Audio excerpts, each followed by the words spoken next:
Good morning दोस्तों, मैं विपुल जैन स्वागत करता हूं आप सभी का सर्वोदय विद्यापीठ सीकरी की ऑनलाइन क्लासेस में। देखिए, हम कक्षा 11 की गणित में पहली प्रश्नावली समुच्चय पढ़ रहे थे और पहली प्रश्नावली समुच्चय में हमने कल, वैसे अब तक हम क्या पढ़ चुके हैं एक बार मैं आपको फिर से रिपीट कर देता हूं। समुच्चय में अब तक हमने समुच्चय की परिभाषा पढ़ी है। समुच्चय की परिभाषा पढ़ने के बाद कल मैंने आपको एक समुच्चय के दो रूप बताए थे। एक रूप बताया था आपको मैंने रोस्टर रूप। रोस्टर रूप को हम दूसरे नाम से भी जानते हैं सारणीबद्ध रूप, और दूसरा रूप मैंने बताया था कल समुच्चय निर्माण रूप। समुच्चय निर्माण रूप। तो दोस्तों, कल मैंने आपको जो रोस्टर रूप बताया था कि समुच्चय के प्रत्येक अवयव को अलग अलग कॉमा लगा करके मंझले ब्रैकेट के अंदर हम लिख देते हैं, वो समुच्चय का कौन सा रूप कहलाता है? रोस्टर रूप या सारणीबद्ध रूप कहलाता है। दोस्तों, आज हम इसी पर कुछ क्वेश्चंस पढ़ के देखेंगे ताकि आपको ये रोस्टर रूप या सारणीबद्ध रूप अच्छी तरह से और अच्छे तरह से समझ में आ जाए। तो देखते हैं। देखिए, आपकी प्रश्नावली 1.1 का पहला एग्जाम्पल दिया हुआ है कि समीकरण x² + x - 2 = 0 का हल रोस्टर रूप में लिखना है। तो दोस्तों, सबसे पहले आप एक चीज़ पॉइंट करें, हल। हमें इस समीकरण का हल लिखना है। किस रूप में? रोस्टर रूप में लिखना है। तो दोस्तों, सबसे पहला काम हमारा क्या होगा? इस समीकरण का हल ज्ञात करना होगा। तो देखिए, हल कैसे ज्ञात करेंगे? तो देखो, हमें समीकरण दी हुई है ना। हमने 10वीं क्लास में काफ़ी पैटर्न्स पढ़े हैं, 3 पैटर्न पढ़े हैं ना द्विघात समीकरण को हल करने के। कौन कौन से पढ़े हैं? याद है आपको? एक तो हमने कौन सा पढ़ा है? गुणनखंड विधि है और श्रीधराचार्य विधि है। देखिए हम इसका गुणनखंड कर लेंगे। x², इसका हो जाएगा प्लस का 2x माइनस का x - 2 = 0। ये इसके गुणनखंड हो जाएंगे।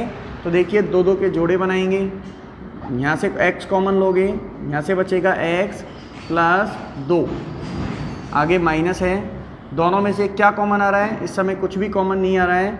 तो जब कुछ भी कॉमन नहीं आता है तो हम एक को कॉमन लेते हैं। चूंकि बाहर ब्रैकेट के क्या है? माइनस है, इसलिए चिन्ह बदल के आएंगे। तो ये माइनस का x है तो क्या आएगा? प्लस का x, और ये माइनस का 2 है तो ये क्या आएगा? प्लस का 2 बराबर में 0। अब देखिए, आपने जो जोड़े सही लिए हैं, आपने जो ये टुकड़े किए हैं वो सही है या गलत, इस बात का पता यहीं से चल जाता है कि आपके ये जोड़े सही आ रहे हैं। तो इसका मतलब आपने जो टुकड़े किए हैं वो सही किए हैं। अगर आपका ये सही नहीं आ रहा है, मैच नहीं हो रहा है, तो आपके टुकड़े गलत हैं। हमारा सही आ रहा है तो मतलब हमारा सही है। देखिए, x + 2 कॉमन आ जाएगा, ठीक है, यहाँ से भी और यहाँ से भी। यहाँ से क्या बचेगा? x बचेगा, यहाँ से -1 बराबर में 0। अब देखिए, या तो x + 2 = 0 होगा या x - 1 = 0 होगा।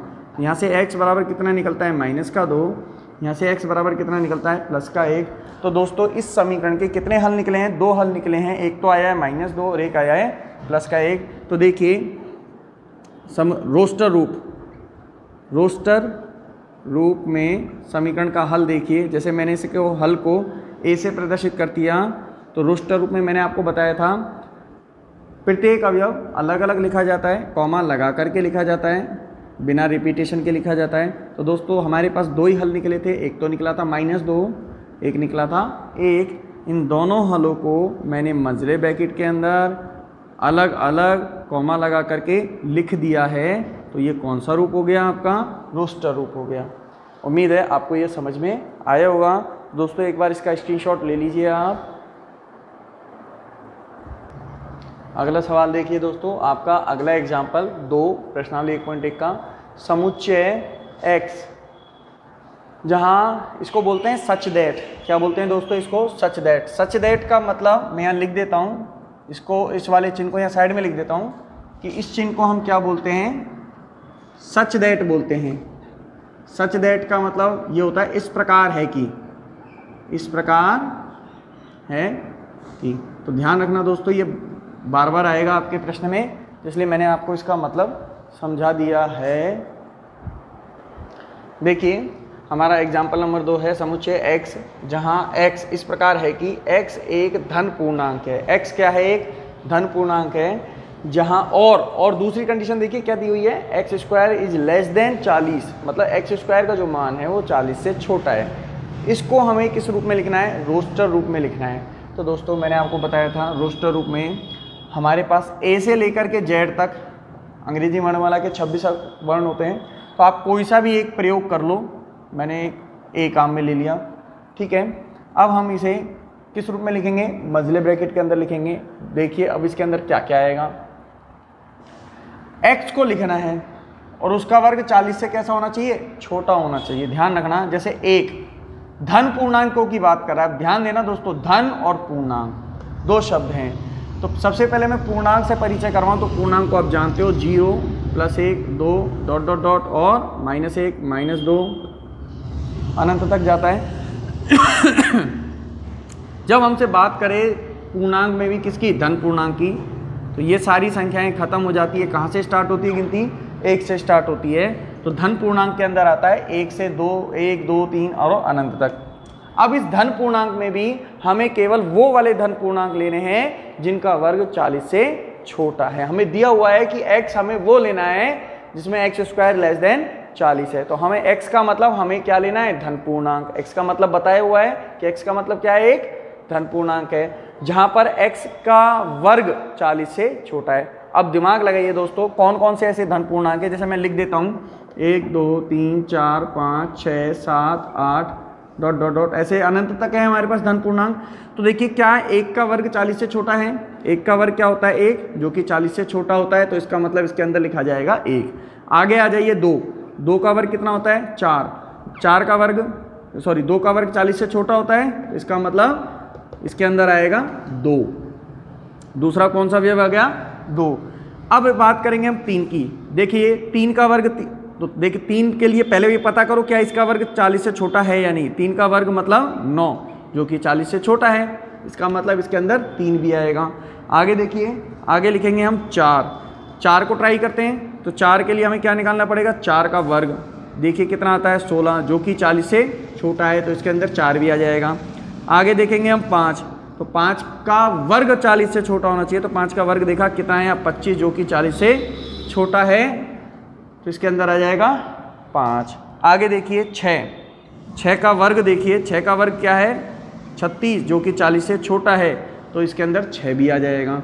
आगे आइए 7 का वर्ग चेक करो कितना आता है 49, जो कि 40 से बड़ा है। दोस्तों अब सवाल बदल चुका है, देखिए क्या आ रहा है 49 40 से बड़ा है। तो अब हम संख्याएं नहीं लिखेंगे, क्यों, क्योंकि जब 7 का वर्ग ही 40 से बड़ा आ रहा है, तो इसके बाद तो 8 का वर्ग 9 का वर्ग, इसके बाद आने वाली जितनी भी संख्याएं हैं सभी के वर्ग 40 से बड़े ही आएंगे। तो इसका मतलब ये हुआ कि हम बस यहीं तक ही लिखेंगे। तो दोस्तों बस अब इसे बंद कर दीजिए मंझले ब्रैकेट को। तो ये आपका समुच्चय जो आपको दिया हुआ है, इस प्रश्न को हमने किस रूप में लिख दिया, रोस्टर रूप में लिख दिया। ये कौन सा रूप है, रोस्टर रूप है। रोस्टर रूप में मैंने क्या बताया था, प्रत्येक अवयव अलग अलग कॉमा लगाकर मंझले ब्रैकेट के अंदर बिना रिपीटेशन के लिखा जाता है। तो देख सकते हो प्रत्येक अवयव है, अलग अलग है, कॉमा लगाकर है, मंझला ब्रैकेट के अंदर है, बस यही रोस्टर रूप होता है हमारा। तो ये कैसे लिखा है, इसका पूरा प्रोसीजर मैंने आपको समझा है। यहाँ धन पूर्णांकों की चर्चा हुई, धन पूर्णांक से हमने ये समझे कि यहाँ कितनी संख्याएं हमें मिल रही हैं, फिर हमने ये देखा कि इसके अंदर कौन सी संख्याएं लिखनी हैं। कैसे पता चलेगा, वर्ग निकाल के देख लिया, क्योंकि ये कंडीशन हमें दी हुई है। उम्मीद है आपको ये कंडीशन समझ में आई होगी। तो एक बार आप इसका स्क्रीनशॉट ले लीजिए और दोस्तों उसको भी पढ़ लेना, है ना। देखिए दोस्तों, अब हम प्रश्नावली 1.1 का पहला प्रश्न जो है, पहला प्रश्न ये है कि हमें इसमें बहुत सारे प्रश्न दिए हुए हैं और आपसे पूछ रहा है कि कौन सा संग्रह समुच्चय है और कौन सा संग्रह समुच्चय नहीं है। तो दोस्तों अब हमें इसी को ही एक्सप्लेन करना है और इसी को ही समझेंगे। जैसा कि आपका पहले का पहला दिया हुआ है कि जे अक्षर से प्रारंभ होने वाले वर्ष के सभी महीनों का संग्रह। तो दोस्तों आप दिमाग लगाइए कि जे अक्षर से प्रारंभ होने वाले वर्ष के कौन कौन से महीने हैं। जैसे कि जनवरी, क्या है जनवरी, तो जनवरी का पहला अक्षर क्या होता है? जे ही होता है। दूसरा फरवरी, मार्च, अप्रैल, मई, जून, तो दूसरा आ जाता है जून। इसका भी पहला अक्षर क्या होता है? जे। जून के बाद आ जाता है जुलाई। जुलाई का भी पहला अक्षर दोस्तों क्या होता है? जे। अगस्त, सितंबर, अक्टूबर, नवंबर, दिसंबर। तो दोस्तों अब एक बात बताइए, सभी के लिए जिससे भी आप ये प्रश्न पूछोगे, ये जो संग्रह है महीनों का, क्या हर व्यक्ति के लिए अलग अलग होगा या एक जैसा होगा? एक जैसा ही होगा ना। मैं कितने भी बच्चों से या कितने भी व्यक्तियों से ये प्रश्न पूछूं, सभी का जवाब यही रहेगा ना। ये संग्रह परिभाषित है ना, क्योंकि इसका कोई भी उत्तर अलग नहीं देगा, जो भी उत्तर देगा यही देगा। मैं जिससे भी पूछूंगा कि जे अक्षर से प्रारंभ होने वाले वर्ष के सभी महीनों का संग्रह कौन कौन सा है, तो सभी यही बताएंगे, एक तो जनवरी है, एक जून है और एक जुलाई है। इसके अलावा कोई और आंसर आएगा आपकी तरफ से? नहीं आएगा। तो दोस्तों ये जो संग्रह है, इन महीनों का जो संग्रह है, ये कैसा है? परिभाषित है, सुपरिभाषित है। क्यों है? क्योंकि सभी विद्यार्थियों का, सभी व्यक्तियों का, जितनों से भी आप ये पूछोगे, सभी का आंसर यही रहेगा। इसलिए ये जो संग्रह होगा कैसा होगा? सुपरिभाषित होगा। और चूंकि संग्रह सुपरिभाषित है, इसलिए क्या होगा? समुच्चय होगा। क्या होगा? ये समुच्चय होगा। तो दोस्तों इस पहले का आंसर क्या आएगा? यह समुच्चय है। महीनों का जो संग्रह है यह समुच्चय है। ठीक है दोस्तों, हमसे लिखवाए, रूप नहीं लिखवाए हमसे। कहीं आप ये समझोगे सर इसको रोस्टर रूप में नहीं लिखा, तो दोस्तों हमसे केवल रूप नहीं लिखवाया, हमसे केवल इतना ही पूछा है कि समुच्चय है या नहीं। तो केवल आपको ये पता करना है कि समुच्चय है तो लिख देंगे समुच्चय है, नहीं है तो बता देंगे कि नहीं है। ठीक है दोस्तों, स्क्रीनशॉट लीजिए इसका। देखिए दोस्तों, आपके क्वेश्चन नंबर 1 का दूसरा प्रश्न क्या है कि भारत के 10 सबसे अधिक प्रतिभाशाली लेखकों का संग्रह। दोस्तों लेखकों का संग्रह से मतलब क्या हुआ? जो लिखते हैं, राइटर्स होते हैं।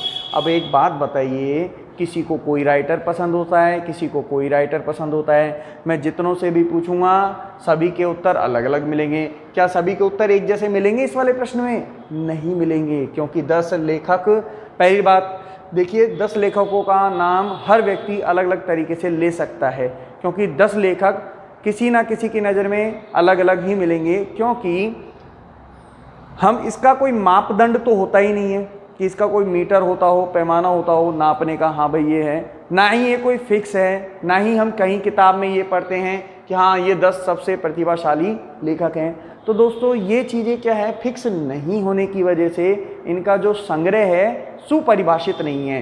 क्यों नहीं है? क्योंकि इसमें जितने भी विद्यार्थियों से या जितने भी व्यक्तियों से मैं इसका आंसर पूछूंगा तो सभी के आंसर अलग अलग मिलने की संभावना रहती है। तो चूंकि सभी के आंसर अलग अलग रहते हैं, इसलिए ये संग्रह जो है सुपरिभाषित नहीं है। संग्रह सुपरिभाषित कब होता? जब सभी के आंसर एक जैसे आते हैं ना दोस्तों। लेकिन सभी के आंसर एक जैसे नहीं आ रहे हैं, इस वजह से ये संग्रह सुपरिभाषित नहीं है। और चूंकि संग्रह सुपरिभाषित नहीं है, इस वजह से यह समुच्चय भी नहीं है। तो दोस्तों इसका सीधा सीधा आंसर आएगा यह समुच्चय नहीं है। ठीक है दोस्तों, ये इसका आंसर हो गया। तो स्क्रीनशॉट ले लीजिए। हेलो, देखिए बच्चों अगला प्रश्न देखिए। पहले का तीसरा प्रश्न है, विश्व के सर्वश्रेष्ठ 11 बल्लेबाजों का संग्रह। अब आपको ये बताना है कि ये जो संग्रह है विश्व के सर्वश्रेष्ठ 11 बल्लेबाजों का, बताइए ये सुपरिभाषित है या नहीं। लगाइए दिमाग, अपना दिमाग लगाइए, फिर मैं आपसे पूछूंगा। आपने दिमाग लगा लिया तो बताइए सभी का उत्तर एक जैसा मिलेगा क्या? दिमाग लगाइए, सभी का उत्तर एक जैसा मिल जाएगा? किसी को कोहली पसंद है, किसी को धोनी पसंद है, किसी को युवराज पसंद है, किसी को भज्जी पसंद है, तो क्या 11 बल्लेबाजों का संग्रह एक जैसा मिल जाएगा दोस्तों? क्या लगता है आपको? नहीं मिलेगा, क्योंकि हर व्यक्ति का जो नज़रिया होता है देखने का वो अलग अलग होता है, और हर व्यक्ति की पसंद करने की जो चॉइस होती है वो भी अलग अलग होती है। कोई किसी को सर्वश्रेष्ठ मानता है, कोई किसी को सर्वश्रेष्ठ मानता है। इसका कोई निश्चित मापदंड नहीं है, ना ही इसे नापने का कोई मीटर है। तो ऐसे में क्या है दोस्तों, ये जो संग्रह है 11 बल्लेबाजों का सुपरिभाषित नहीं है। और चूंकि बल्लेबाजों का संग्रह सुपरिभाषित नहीं है तो यह समुच्चय भी नहीं होगा। तो उम्मीद है आपको समझ में आ रहा होगा दोस्तों, यह समुच्चय नहीं है। ठीक है दोस्तों, तो एक बार आप इसका स्क्रीनशॉट ले लीजिए। देखिए बच्चों, अगला प्रश्न देखिए। पहले प्रश्न का चौथा क्या लिख रहा है, आपकी कक्षा के सभी बालकों का संग्रह। तो दोस्तों बताइए, आपकी कक्षा में जितने भी बच्चे बैठे हैं उन सभी का संग्रह सुपरिभाषित होगा या नहीं? सोचिए इस चीज़ पे, क्या सोचा आपने, होगा या नहीं? दोस्तों संग्रह सुपरिभाषित होगा। क्यों होगा? आपसे मैं एक प्रश्न पूछता हूँ। जैसे मान लो मैंने 5 बच्चे खड़े किए, पाँचों से अलग अलग पूछा कि हमारी कक्षा में कितने विद्यार्थी हैं, तो क्या उन पाँचों का जवाब एक जैसा मिलेगा या अलग अलग मिलेगा? दोस्तों सभी का जवाब एक जैसा ही मिलेगा, क्योंकि यदि हमारी कक्षा में 40 विद्यार्थी हैं तो सभी का आंसर 40 ही रहेगा, कोई भी 39 या 41 नहीं बोलेगा। तो जितनी भी कक्षा में विद्यार्थी बैठे हैं सभी का उत्तर एक जैसा मिलेगा। तो ये जो संग्रह हुआ, कक्षा के विद्यार्थियों का जो संग्रह हुआ, कैसा हुआ बच्चों? सुपरिभाषित हुआ। और संग्रह सुपरिभाषित होने की वजह से क्या होगा? ये समुच्चय होगा। तो हम क्या लिखेंगे? यह समुच्चय है। क्या है ये? यह समुच्चय है। तो एक बार आप इसका स्क्रीनशॉट ले लीजिए। देखिए दोस्तों, हमारा पहले प्रश्न का 5वां है 100 से कम सभी प्राकृत संख्याओं का संग्रह। तो देखिए दोस्तों, 100 से कम प्राकृत संख्याएं कौन कौन सी होती हैं? 1 से लेकर 99 तक होती हैं। तो मैं जितनों से भी पूछूंगा आप सभी का उत्तर यही रहेगा सर, 1 से लेकर 99 तक। तो बताइए, जब 1 से लेकर 99 तक हम लिखेंगे, इन संख्याओं का संग्रह हम जब लिखेंगे तो सभी का उत्तर एक जैसा ही रहेगा ना। तो मैं इसको लिखना चाहूँ तो ऐसे ही लिखूँगा, 1 2 कहाँ तक? 99 तक। तो सभी का आंसर यही रहेगा, 100 से कम सभी प्राकृत संख्याएँ यही रहेंगी ना। तो अब बताइए, मैंने इसको समुच्चय रूप में लिख दिया या नहीं लिख दिया? लिख दिया ना। तो ये कौन सा रूप है? रोस्टर रूप है। तो बताइए समुच्चय है या नहीं? बताओ। बिल्कुल है। तो हम लिख देंगे यह समुच्चय है। समझ में आ रहा है दोस्तों? यह समुच्चय है, ये समुच्चय है। अब अगला देखिए, लेखक प्रेमचंद द्वारा लिखित उपन्यासों का संग्रह। अब जो लेखक है प्रेमचंद, उसने जितने भी उपन्यास लिखे हैं, एक बात बताइए, लेखक प्रेमचंद ने मान लीजिए 10 उपन्यास लिखे हैं, तो क्या मेरे कहने से 11 हो जाएंगे या आपके कहने से 9 रह जाएंगे? अगर आप सभी को इसका उत्तर मालूम है 10, तो सभी का आंसर एक जैसा ही रहेगा? रहेगा नहीं रहेगा? अगर लेखक प्रेमचंद ने 10 उपन्यास लिखे हैं तो सभी का उत्तर कितना रहेगा? 10 ही तो रहेगा। तो दोस्तों ये जो संग्रह है कैसा है? सुपरिभाषित है। और संग्रह सुपरिभाषित होने की वजह से ये क्या है? समुच्चय है। तो हम लिख देंगे यह समुच्चय है। ठीक है दोस्तों। अब अगला देखिए, सभी समपूर्णांकों का संग्रह। बताइए सभी समपूर्णांक जो भी हैं उनका संग्रह कैसा होगा? तो समपूर्णांक से मतलब समझिए दोस्तों। अब समपूर्णांक का मतलब क्या होता है? देखिए, पूर्णांक का मतलब तो आप सभी जानते ही हैं। पूर्णांक का मतलब आप जानते हैं, जैसे कि 0 1 2 dot dot dot -1 -2 dot dot dot.